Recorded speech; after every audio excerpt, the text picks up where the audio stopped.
to help answer your questions that we don't get to today.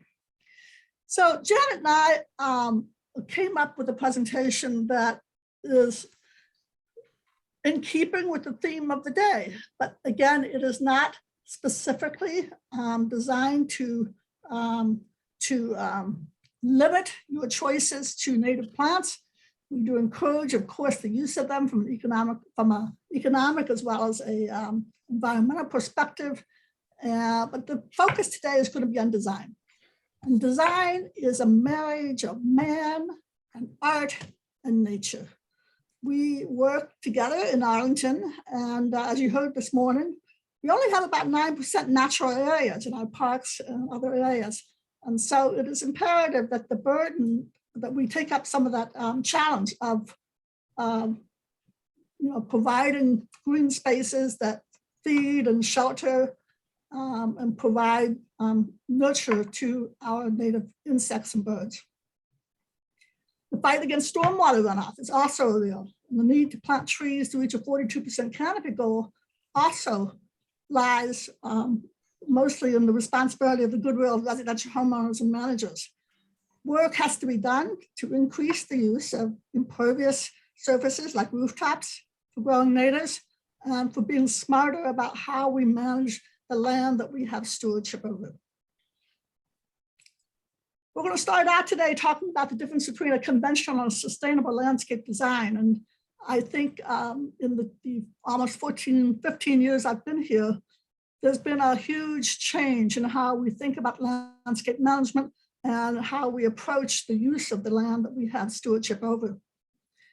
First of all, a landscape needs to be effective. It needs to be maintainable. People are planting much fewer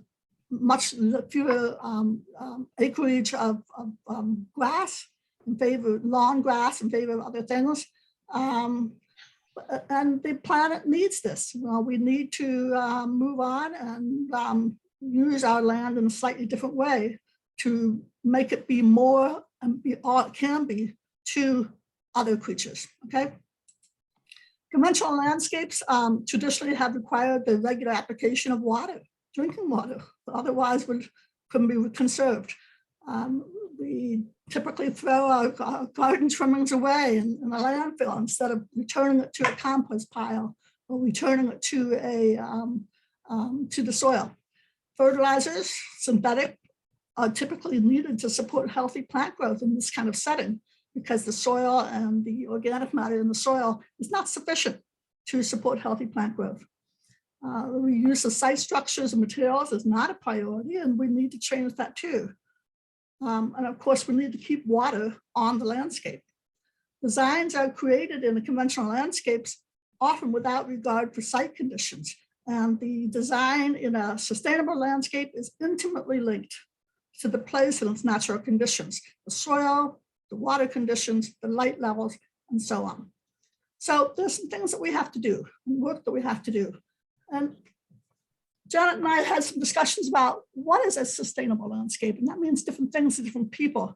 The picture, of course, is a infrared heat photo of a typical urban landscape, and you can see that the darker the colors, the oranger the colors, the more heat is retained on a summer day. Much cooler is the inside of the cars that are shaded, the trees, of course, which are emitting carbon dioxide and moisture into the air, and of course the sky. And so if you ever need an advertisement before planting more trees to reduce the urban heat island effect, this is it. But a sustainable landscape has to provide clean air, clean water. It has to build healthy and fertile soil by returning carbon back to the soil. It needs to capture and store water for reuse as we are able to do so. And at the same time, we have to make sure that our soil doesn't erode off of our hillsides. The heat island effect is a very real thing. And of course, as you know, the early settlers of Washington, D.C. escaped to the hills of McLean to be able to get away from the heat of the city in the summertime. But the sustainable landscape has to support habitat for wildlife. And Matt's excellent presentation this morning was more of an advertisement for this than I can ever make. But also must support human health and well-being and happiness. So I hope that as we go along here, you will keep these concepts in mind. One of the important things in this presentation is that we want you to understand why you need to begin with the design process. Putting native plants in the landscape is not just about saying, I'm going to reduce my lawn and put more native plants in.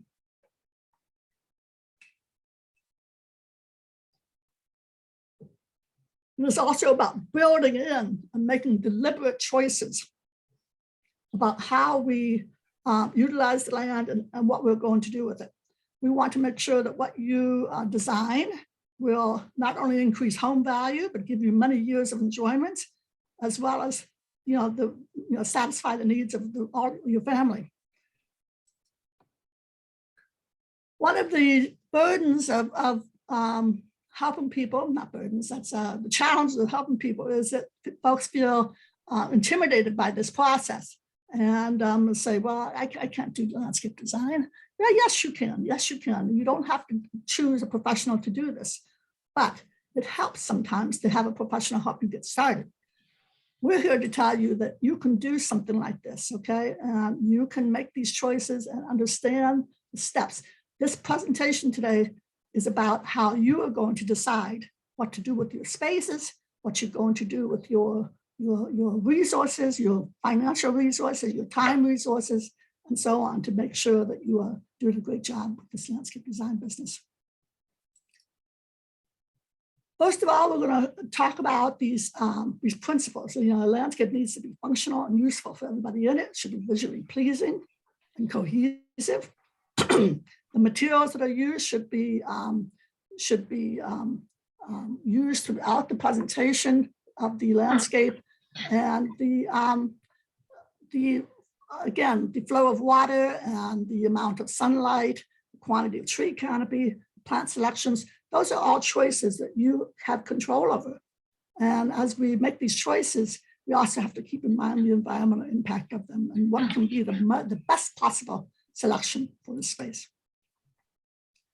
It can feel overwhelming sometimes, but making an environmentally friendly landscape is oftentimes as simple as as just increasing the number of native plants you have on your landscape. You heard Matt talk about a 70% goal. Well, it is a goal. It doesn't mean you should rip out everything on your landscape in one fell go and replace it, because you would then have problems with erosion. You would have problems with many other factors that will disrupt your life and that of the environment around you. But there's no question that urban landscape challenges present unique conditions that add complications. Property lines, zoning regulations, HOA requirements, and so on. But the picture on the right is an installation in the backyard of a friend who has a rain collection system for reuse in his garden. And you can see that the downspout is connected to a pipe which runs down here through, I'm not using, can you see my pointer now? Okay, it comes down here, comes out here, and runs down through the pond on the bottom. Nope, I didn't want to do that yet. And collects the water here, overflow comes out here, and this reservoir of water is used then for irrigating the lawn, the landscape, okay? So it's a really interesting, there's lots of different ways to do this. Everything from having a rain barrel to having an underground cistern that can supply these water needs.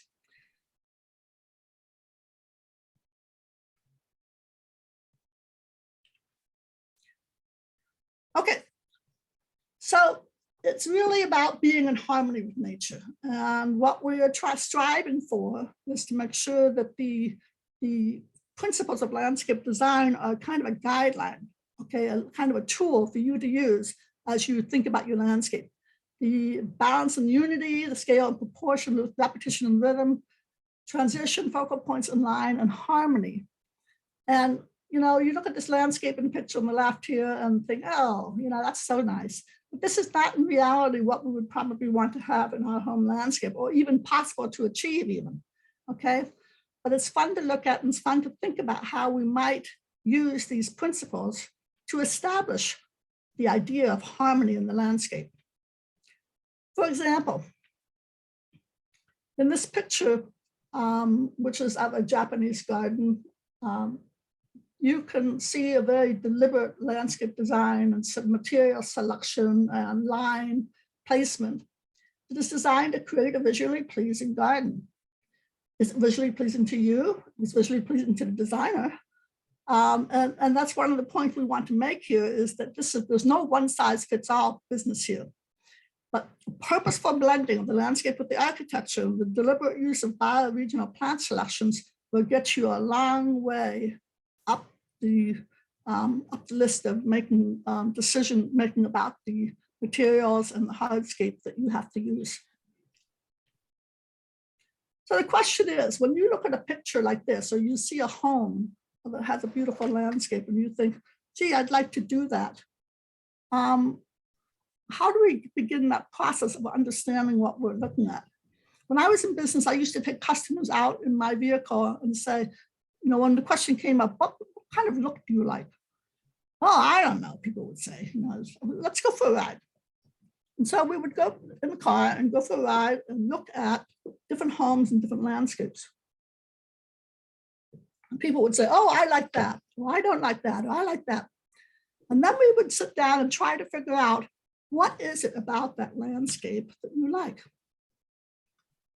Now, if you wanted to replicate this particular landscape in this photo with using native plants as opposed to non-native Asian plants, what would you choose? You know, I'm not going to put you on the spot and ask you that question. I'm not going to make those selections because everybody might have a different idea of that. But as Sharon has pointed out several times to me, the effect in this garden is achieved by meticulous maintenance, repeated meticulous maintenance. And but you can see the form of the plant and you can choose a native plant, for example, that will replicate, let's study these forms in the landscape and recreate this using native plants. As you all know and have seen, there are different kinds of approaches to doing landscape design. This is kind of can be characterized for starters as a balance of symmetrical balance as opposed to asymmetrical balance, okay? And this is, symmetrical balance is usually even on both sides. It has even numbers that are divided equally. You can put a line right down the middle. You have an axis, maybe even more than one axis that defines the symmetrical balance of this landscape. Asymmetrical balance achieves the same kind of equal weight, but in a different way, okay? For instance, in the top picture, you can see the symmetrical balance has 5 shrubs. It has the 2 on both sides of the water fountain. The water feature is a central feature, and it is flanked on both sides by identical plantings that frame the central point, the focal point.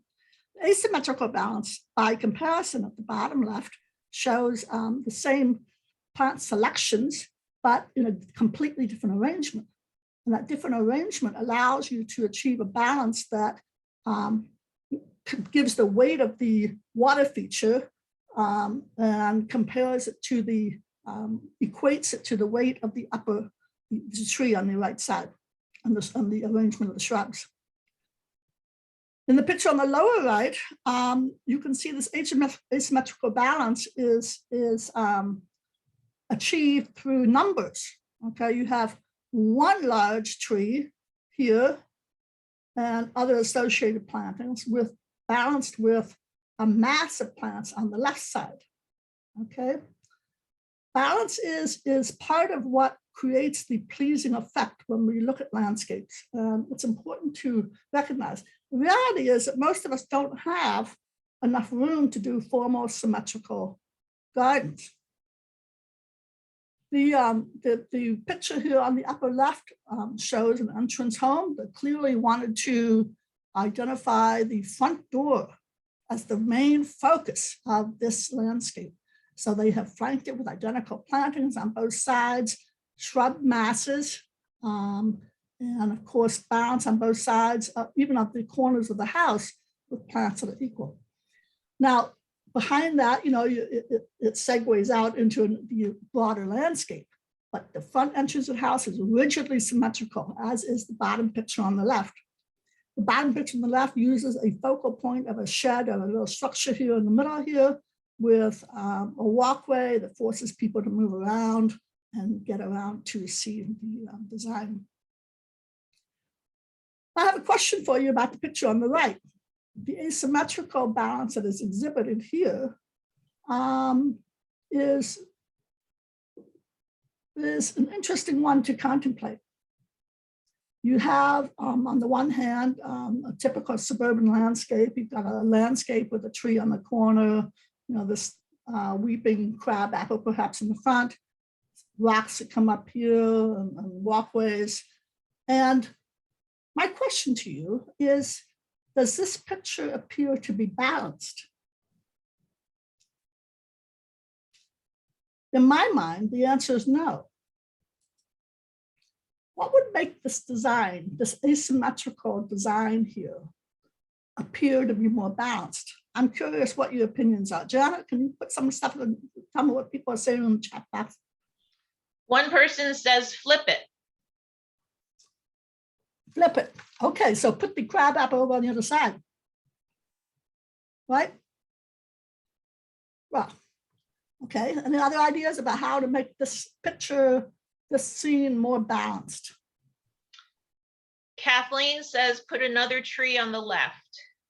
Oh, I like that. So something over here on this side that would help screen this house over here. Maybe even a heavier tree here on the corner to be the corner planting. Another suggestion is to place a dividing hedge with the neighbors.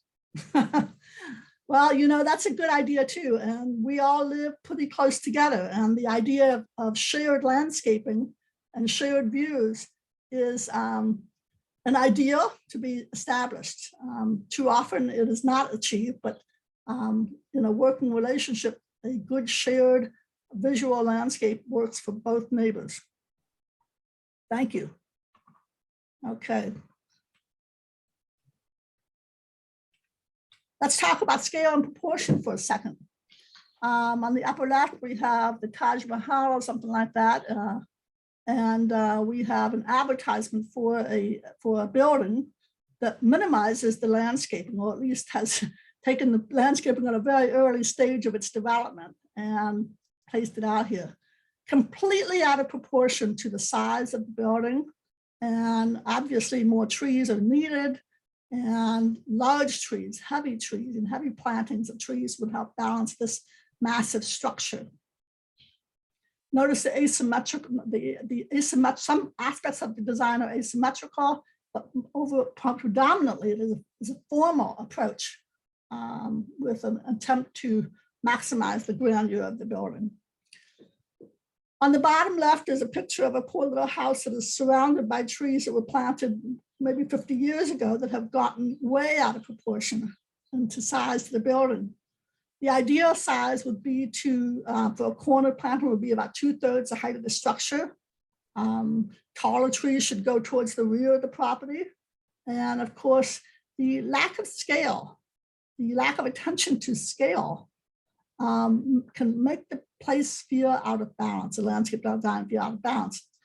And I want to talk about scale a little bit more as we go along, but scale, if you have an area which is 16 by 20 to work with, as per the exercise of the class, your scale choices, your choices in plant material in order to keep in scale to those proportions are going to be a little bit different than if you have 3 acres or even 1/4 acre to be able to work with, okay? The size of the plant material must be in proportion to these, not only the size of the structures in it, but also the size of the space that you're working with. All of us have seen little miniature gardens, little miniature, tiny little mosses and miniature hostas. And the scale of those are not only in proportion to the space and the attempt to create this miniature garden, but also they're in proportion to each other, okay?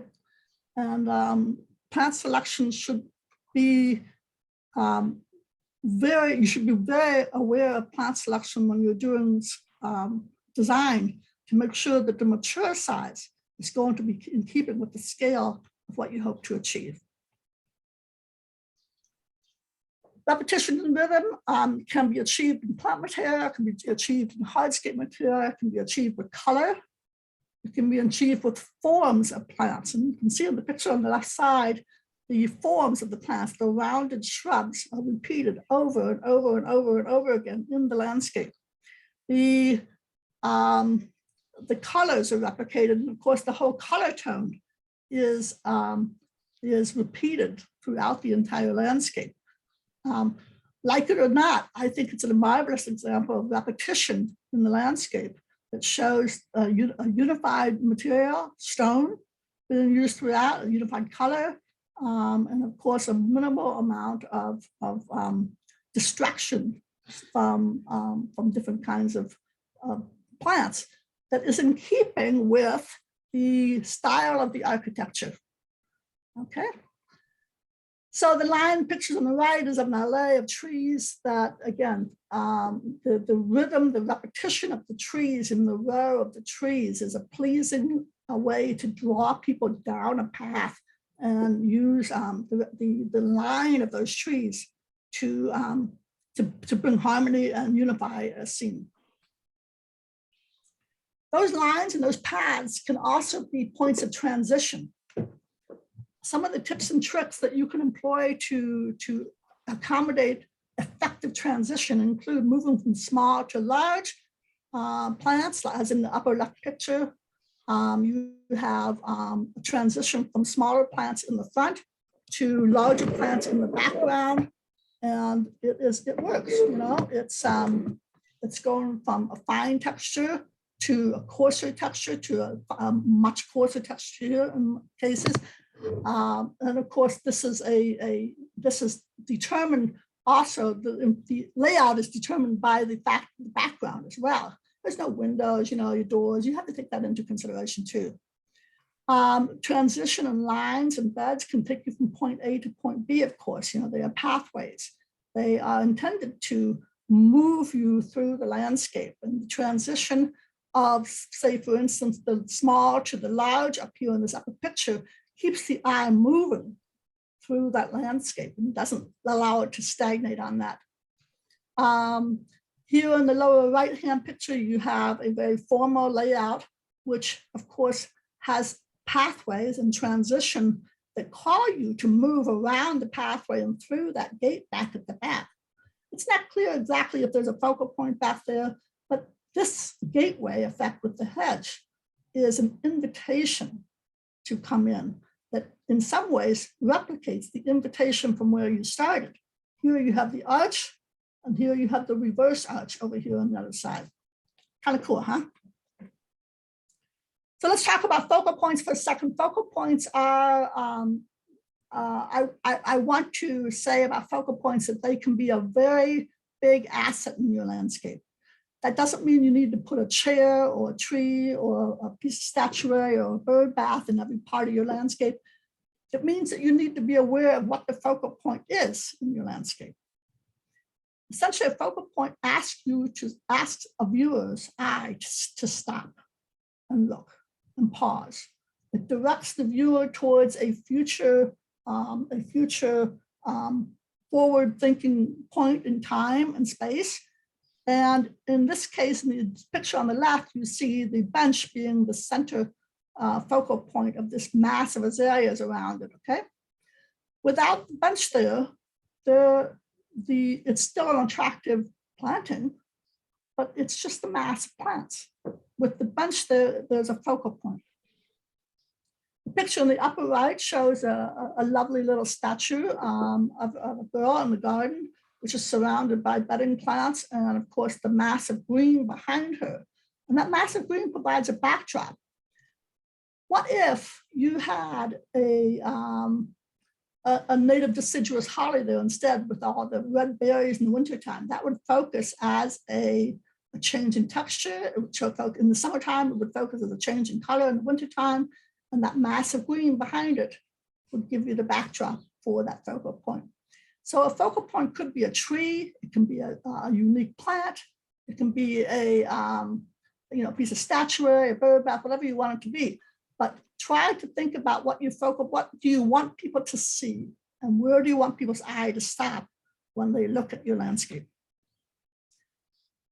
That failure to provide a focal point is sometimes hard to rectify. In this case, and in my opinion, there is no focal point here in this landscape. And could they have created one?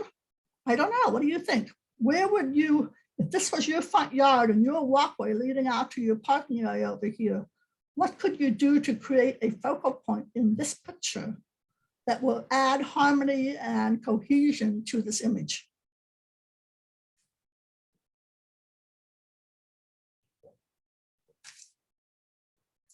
Any suggestions?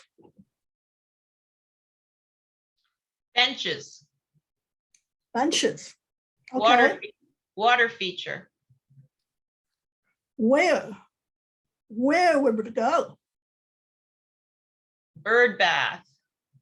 Not plants, but perhaps some large boulders or rocks.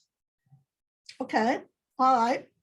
What if we use this larger area here to create a berm, either a water feature or a berm type structure that would provide a unique plant on it, something spiky maybe. This looks like a sewer landscape, and no intention, no attempt has been made to make this into a Northern Virginia native landscape. Okay, but you're right, all those things would work, but it is a walkway to a home, or a structure where people are parking when they're walking along here.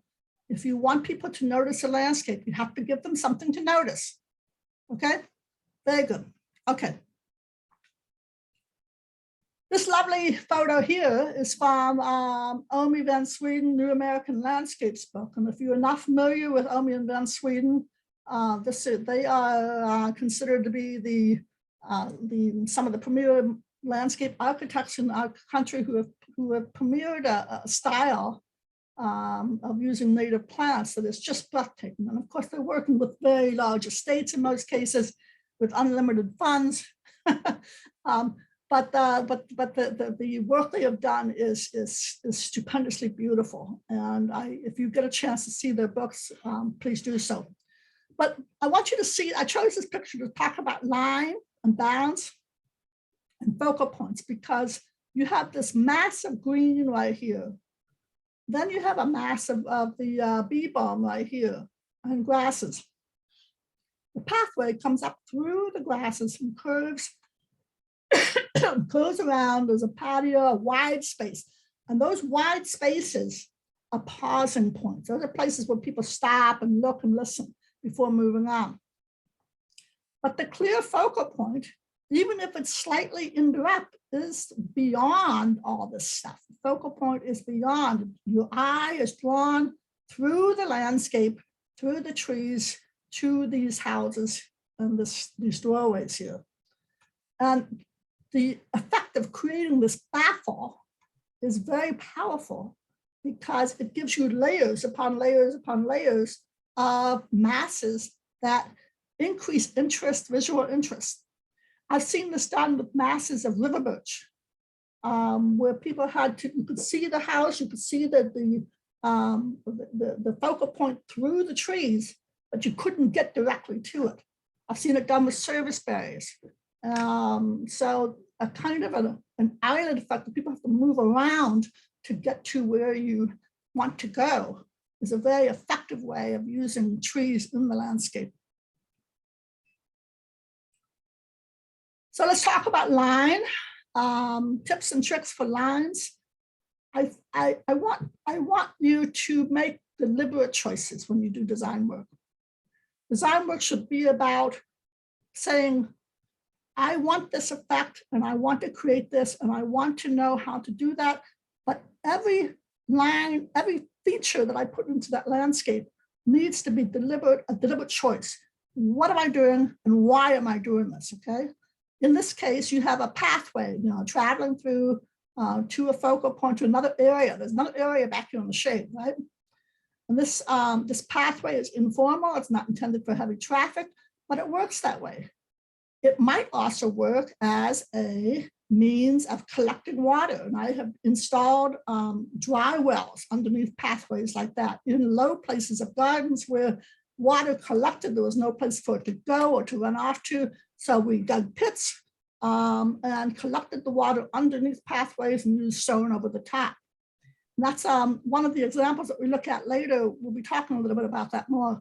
But the notice a transition from the stone to the low ground cover to the taller pink flowers up to the side of the plantings here. So lines should complement the architecture of the house, and lines should be deliberately chosen to accomplish a purpose. Is it taking, you want people to use it to take you to someplace in the garden? Is it a pathway? Is it a line of a bed? What is it? What is the purpose of that line? This picture is very pleasing to me because of lots of reasons. First of all, you see the replication of the design of the tiles, the curves, replicated in the design of the doorway here. You have transition from the tile to the stone material here against the wall to these plants that are in pots and up to the overhanging foliage over the top of the doorway. So the doorway is framed by these plants and rocks. It is in a way formal, but it also introduces a very informal asymmetrical balance with the bench here balanced out by the stone. Okay, I really like this design, and I think that it's not only does this opening work as an invitation, a doorway, inviting you to go into that area, but it also invites you in some way to, it's like a window, and it makes you feel enclosed in that space. And as we go along, also think about the idea of the landscape of these in sections and pieces that you can think of as being outdoor rooms. This massive thing is a garden called Filoli in Woodside, California. And I bring this in here to show you some really important ideas here about repetition. First of all, you can see the repetition of the pink throughout the entire landscape, the color of the tulips. You can see the repetition of the white and the balance, the asymmetrical, the symmetrical balance of the white around the pond and the framing of that. And of course, the very, very, very formal clipped hedges that look right here that are replicated in the low hedges around the borders, as well as even in the trees. And all of this is against the backdrop of these unpruned natural hillsides behind it. And the contrast for me is it works very well.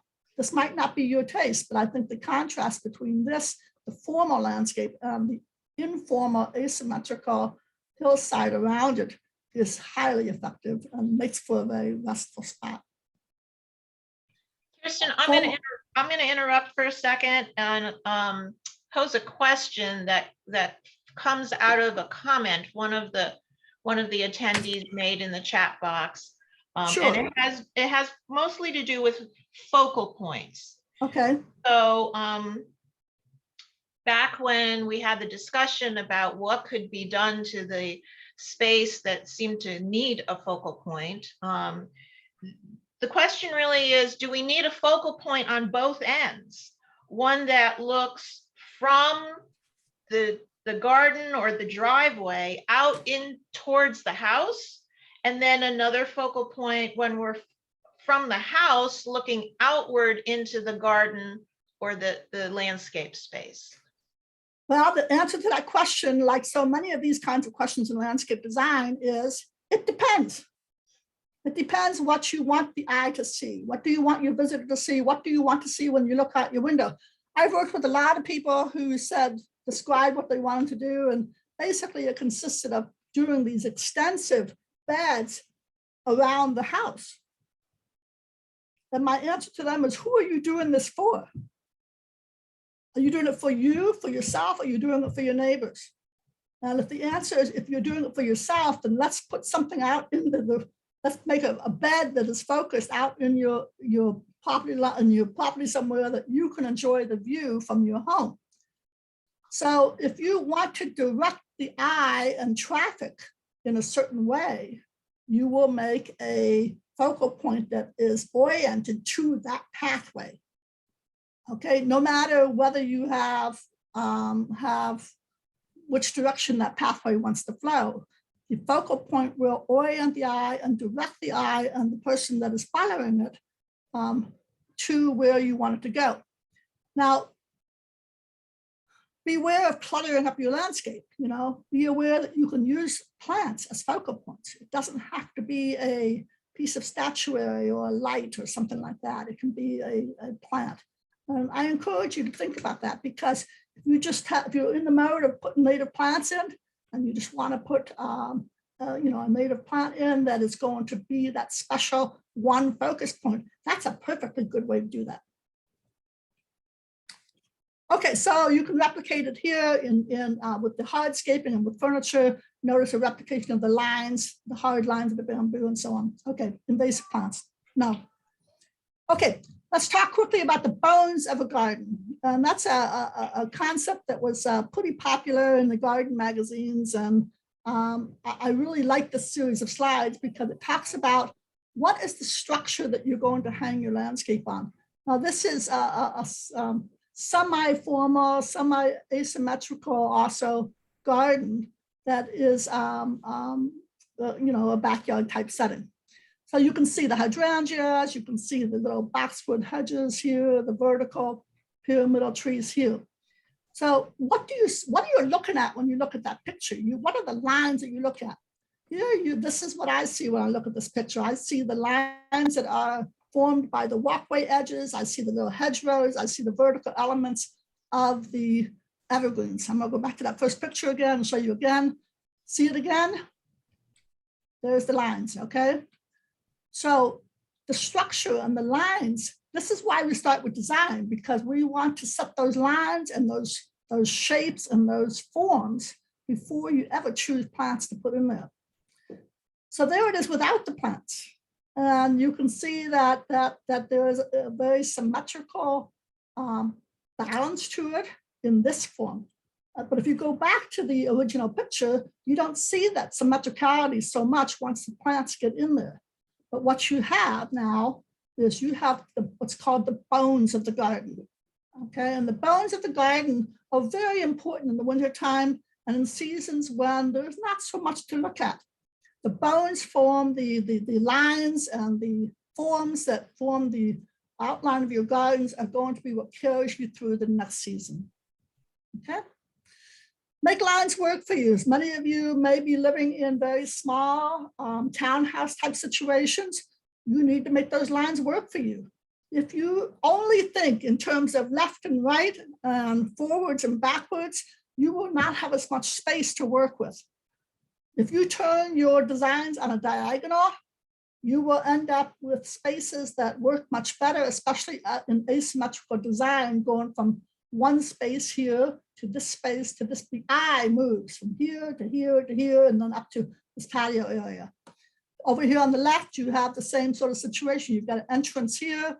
The first thing you see when you come in that entrance is this planting right here. Okay, so you come in here. The next thing you've got to do is you've got to walk across that grass or on the pathway, and you're going to pass here. So the diagonal lines work really well for very long, narrow townhouse gardens. And you can see some of these examples at Green Spring in Fairfax County, where they have done some of these small urban gardens. Now, I want to talk about this because this is a similar type of garden. It happens to be a picture from the second floor of a townhouse garden surrounded by fences. The dimensions are about 16 by 25 or something like that. There is not a single native plant in this landscape. So if you begin the process of replacing your non-natives with natives, what you have to first analyze is what is that plant doing in the landscape, okay? Here we have hydrangea, we've got crepe myrtles here, we've got mandina over here, we've got masses of azaleas. There's fillers of liriope and hosta. How do you even begin to approach this? Well, I would tell you to look at the plant and say, what is that plant doing in my landscape? What form, what function is it providing? And then choose something that is roughly equivalent. For example, serviceberry, or maybe bay magnolia could be a replacement for the crepe myrtles. Itea or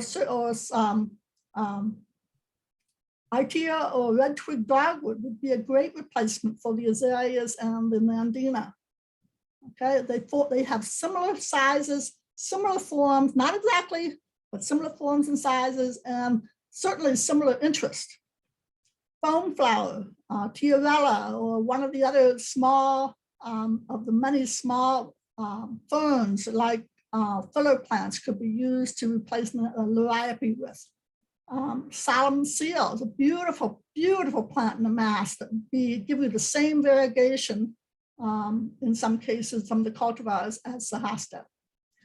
Maryland dwarf, if you're not familiar with this plant, I'm very excited about it. Maryland dwarf is a cultivar of American holly. And it would be an interesting plant to put right over here to replace that, the hydrangea with. So you have to understand the sizes of the plants you're replacing and understand the sizes and forms of the plants that you want to replace them with. That's not something we can teach you in a 3-hour class. This is something that requires study and research, and something that you will have to be working up for the rest of your life. Janet and I were talking about this, and I think we looked at each other and said, do you know all this stuff? We said, no, we're still learning. Okay, so this is a lifelong passion for some of you, and I hope that this will spur you to do things like replacing your non-native plants with something that provides more visual interest. Kirsten, so quickly here, Kirsten, if you yes. could flip back to that same slide for 1 second. There was a comment in the chat box that one person was surprised that some of the plants in the non-native list that they thought were natives. And I'll just comment to say that there are a couple of those, those are very general names, and there are certain species of some of these plants that are native. There are native azaleas. There is a native hydrangea. So in general, those types of plants on the non-native list are non-natives, but if you really want an azalea, it's going to be a deciduous azalea, not an evergreen azalea, but there is a native type of azalea, and there is also a native hydrangea. So that's just in response to one comment that was in the chat box. That's exactly right. Thanks, Janet. Thanks, Janet. Okay, I think we're about to get kicked out, but this is, we have some elements of design we want to talk about, and your primary and secondary elements of design that can be put to work in your landscape and your plant selection. Some of these things involve the use of time. You have to understand that, for instance, that the bluebells in the picture on the top left are going to be ephemeral. They're going to bloom in the springtime, they're going to give you a nice cover, and then by June, they're gone. They're gone. You need to understand that the cone flowers in the upper right picture are going to be really small at first, and they're not going to enlarge to their full size until about 3 years have gone by. So you need to take that into account. The picture on the lower right shows a winter picture, and of course the transition from season to season over time and the growth of trees is very important too. And of course that lovely Amsonia on the bottom left, these are plants that change dramatically from the springtime growth to the fall. And those kinds of changes over time should be accommodated. Especially, you need to be aware about the form and size and time changes of trees that are planted in the landscape. And here's 3 different kinds of trees. They're very large, but they have roughly the same size, but they have very different effects in the landscape. 3 trees, and if you need to make sure that you're aware that if you choose to plant large trees, that you're taking into account the location of them relative to underground as well as overhead utilities. Take them into account where your things that are not marked by this utility are, things like dog lines and irrigation lines. And of course, where it is in proximity to the property line. Some of the most anguished calls I get from people who say, my neighbor is cutting the branches of my tree off. And the law says that if the branches are hanging over the neighbor's property, he has the right to cut that. So make sure that you have the proper plant selection. Build contrast, yes. Kirsten, you have only about 6 minutes left. Okay, we'll do that. We want to make sure that you build contrast into your design for visual interest. The pictures here show combinations of plants that not only vary in texture, but in color and height. So keep that into mind when you do your plant selection. You want to mask plants for the best effect, but you also want to do transitions from one type of plant to another. On the lower left, you see the coarseness of the ferns in contrast with the repetition of the coral peach-colored flowers. And of course, the masses of plants like this are replicated in the picture on the right side too, where you have masses of plants in a color block type of design, which usually works very, very well. Texture is very important in the landscape to maintain interest. There's another picture from the New American Garden, Arlington, Sweden. And of course, these the masses of these plants are on a scale that, for instance, is very, very different from this particular picture here. The scale of this image, works very well because it transitions up to trees and so on. Okay, we'll come back in a few minutes, but I just wanted to show this last picture of Green Spring Gardens Park at Fairfax. Note the contrast in the texture and the repetition, the form, the principles of landscape design that you see in this collection of plants. You've got vertical elements, the liatris, the grasses, the hibiscus back here. You've got massed elements like the bee balm here, and of course the coneflower. And you've got repetition of color within a family that works very well, but you also have enough variety and you have enough texture differences between this and this and this over here to provide visual interest and keep the eye moving. So Kirsten, yes, Janet, how about we take the last 5 minutes of this session? If anybody has any questions on anything you've presented so far, at 11:05, the room will close. We'll go on a 30-minute break and resume here at 11:30. So any questions okay. from anyone?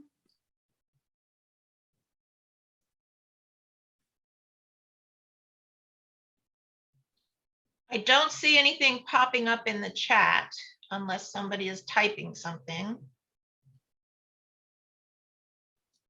Well, that's good. I'm glad everybody's getting it. We have to. There's one question. Do you do consultations? I'm an extension agent. That's all I do is consultations. Each of your counties has a master gardener program. Okay, and if you cannot get the answers that you are looking for from somebody local who will come out, there is a program called Audubon at Home, which will come to your home and help advise on plant selection for native plant, for native habitat, for wildlife habitat.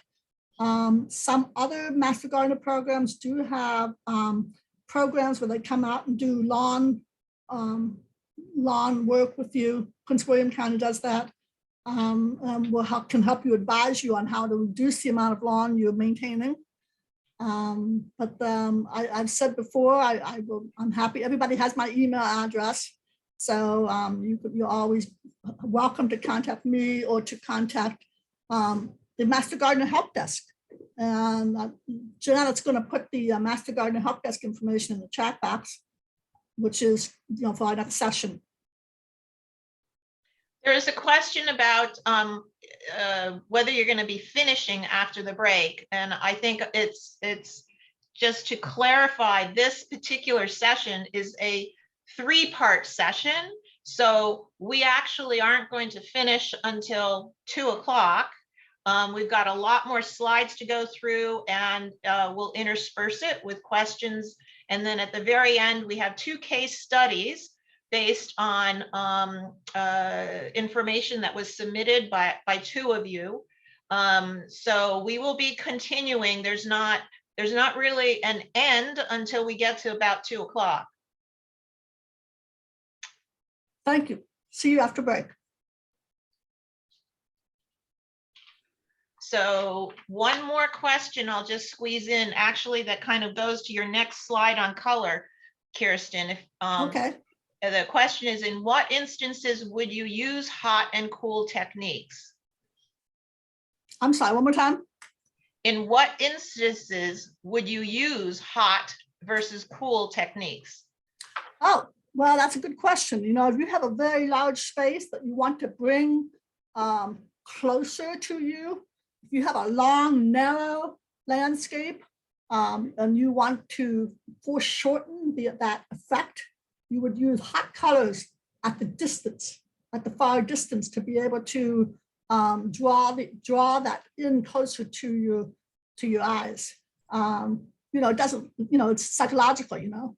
Your eyes are attracted to hot colors, and it makes the space seem smaller. If you have a very short, not a wider property, and you want it to appear longer, you might use cool colors to accomplish that by putting cool colors, things like greens and whites and silvers, at the far distant image to create that effect. Okay. The other thing that you can use hot colors for is as accent colors. I once was invited into the home of a person that was consulting about landscape design, and she said, "Come here, can you look out this window, please?" And so I stood in her living room and looked out the window, and her living room was kind of a mix of beiges and neutrals and accent colors of red and orange. And she said, "Can you replicate this landscape and these colors by putting those accent colors out in the landscape?" And I said, "Well, sure, of course we can." So she wanted to draw the landscape into connection with her interior design. And I thought that was a very interesting idea. I'll just add one comment. Keep in mind with color that color will change depending on the amount of light that it gets. So that the same color plant may look very different in a part shade situation underneath a tree where it gets dappled light versus out in full direct sunlight. So you're going to have to not just rely on the color that is in you know, in the plant tag, but think about how it fits in the landscape where you're installing it with sunlight and around other plants. White is commonly used to kind of brighten up a dark landscape, or for gardens that you want to enjoy in the evening. So color is not to be thought of in just the abstract, but in the context of the environment. Blues and lavenders also can work as cool colors, and blue flowers are some of my favorites, but they don't show up well at nighttime, and of course they blend well with any of the silvers or greens, so it's generally considered a cool color.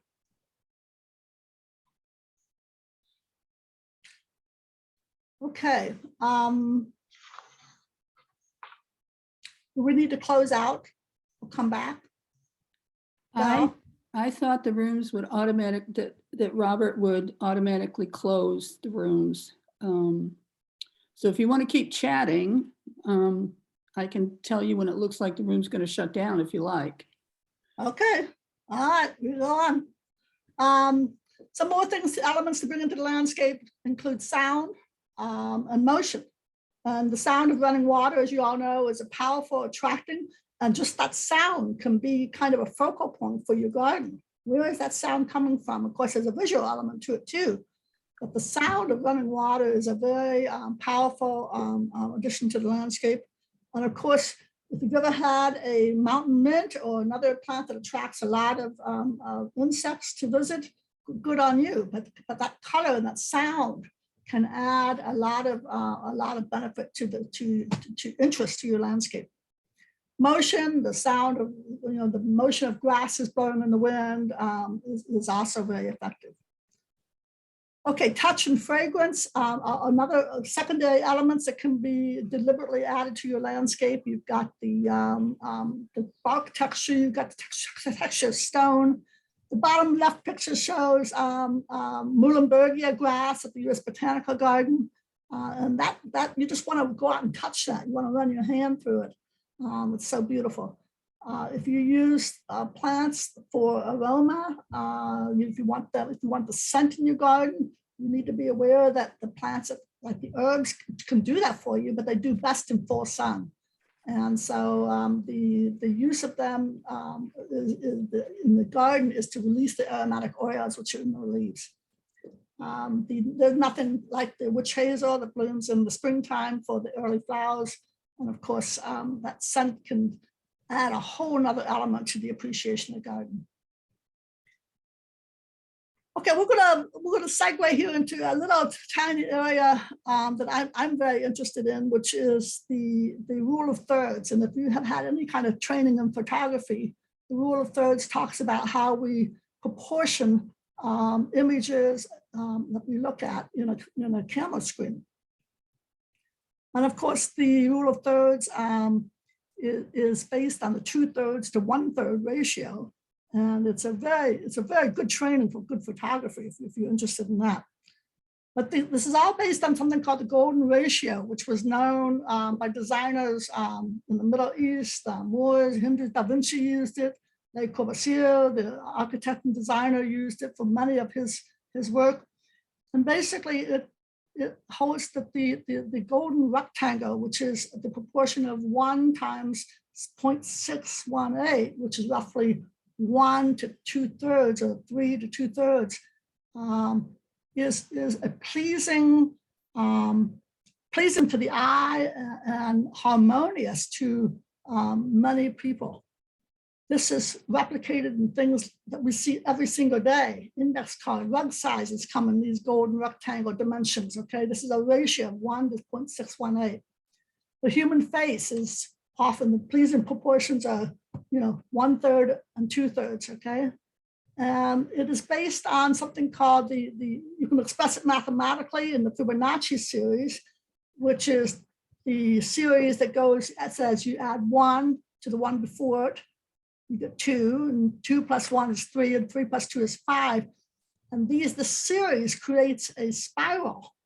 And the spiral design is used in architecture, and it's used in many applications of human design.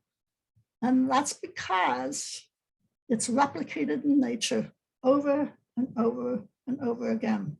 We see it in the heavens, we see it in storm formations, we see it in plant furrows, we see it in shell development, and of course we see that spiral design in the formation of flowers. And the spiral it's not universal, but it was designed, it was perceived by designers as being strong and vital and replicable. And this is why we see it so often. So in landscape design, this is sort of an asymmetric design review. That rule of the thirds and the use of odd versus even numbers helps to create this ratio, these proportions, okay? Odd numbers can replicate ratios. For instance, if you have 3 plants to 1 plant, 3 plants to 2 plants, odd numbers form the basis for not only the grouping sizes, you can use those odd numbers to plan plant height. You can use those odd numbers to design the size of landscaping, hardscaping relative to the beds around it. And you can use this ratio to add features. The height, all of us who've had flower arranging class know about these ratios, these spacing too. It's a use of diagonal symmetry that encourages movement of the eye and brain, and those odd numbers help to form that basis for the diagonal symmetry. Okay. Take out a piece of paper. Take a little break here. You have a space. And during break, you can do this exercise. You have one 6 by 8 foot by 6 by 8 foot tree. You have 3 shrubs that are roughly 3 by 3 or 4 by 4. And you've got 8 1 to 2 foot shrubs or perennials that you're going to use to make this design. Arrange them on your piece of paper using the golden rule or the golden mean and this rule of 3 to create an asymmetric design. How would you arrange this? During break, when we come back from break, I think that we will look at some of these and I will show you the difference between what this actually means in application. Okay, see everybody at 11:30. Thank you.